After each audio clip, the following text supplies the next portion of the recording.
มะม่วงแดงจักรพรรดิค่ะเพื่อนๆมาดูลูกที่โดนแดดกับลูกที่ไม่โดนแดดนะคะลูกที่โดนแดดจะสีสวยนะคะเพื่อนๆสีเขาจะสวยมากแต่บริเวณนี้อาจจะไม่สวยเท่าไหร่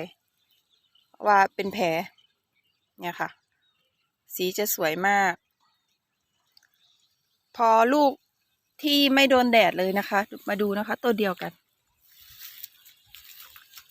นี่คือลูกที่อยู่ในร่มเขียวค่ะเพื่อนๆสีไม่ออกนะคะต้องรอให้แก่จัดก่อนแต่ถ้าเป็นลูกที่โดนแดดทั้งวันจะสีแบบนี้เลยลูกเขาจะสวยมากค่ะ